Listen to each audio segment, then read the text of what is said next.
আমি তোমার একটা কল মেসেজের জন্য ঘন্টার পর ঘন্টা নীরবে অপেক্ষা করি। তুমি শুধু অজুহাতে দরজা খুলে পালিয়ে যাও। তুমি বলো ব্যস্ত আছি, সময় নেই। কিন্তু যে মানুষ গুরুত্ব দেয়, সে হাজার ব্যস্ততার মাঝেও সময় খুঁজে বের করে। আর যে গুরুত্ব দেয় না, সে শুধু অজুহাত খুঁজে যায়। আমার অপরাধ খুব সহজ। আমি তোমাকে গুরুত্ব দিয়েছি, আর তার বদলে তুমি আমাকে দূরত্ব দিয়েছো। তবে মনে রেখো, যখন আমি আমার মতো করে ব্যস্ততা দেখাবো, তখন তুমিও বুঝবে অবহেলার কষ্ট কাকে বলে। পরিস্থিতির কষ্ট কেউ না বুঝুক, উপরে একজন বসে বসে দেখছে। ঈশ্বর বলেছে, যে ঠকায় সেও একদিন ঠকবে। যে হৃদয় ভাঙে, তারও হৃদয় ভাঙবে।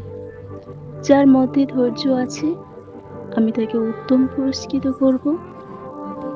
সময়ের সাথে আমি বদলে যাব। কখনো বলবো না আমায় একটু যত্ন করে ভালোবেসো। রাত জেগে কলের জন্য অপেক্ষা করব না।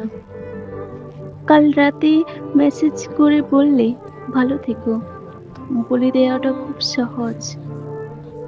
কিন্তু সত্যি সত্যি ভালো থাকা অনেক কঠিন। হয়তো তোমাকে ভালোবাসার মতো আমার কোনো যোগ্যতা নেই, না হলে এত অবহেলা করে কেউ দূরে চলে যেত? আমি এটাও জানি তুমি আমার থেকে দূরে যেতে চাও, তাই চুপচাপ কিছু না বলে নিজের ব্যবহারটা বদলে ফেলেছো। আমাকে পাওয়ার ইচ্ছে কমে গেছে, অবহেলাটা বেড়ে গেছে। আমি সব দেখেছি, সব বুঝেছি, তবুও চুপচাপ ছিলাম। আজ তোমাকে তোমার মতো করে ছেড়ে দিলাম, কারণ আমাকে না পেয়ে যদি তুমি সুখী হও, তবে সেই সুখে থেকো। আমি শুধু চাই কেউ যেন আমার মতো এইভাবে কারোর অপেক্ষা না করে।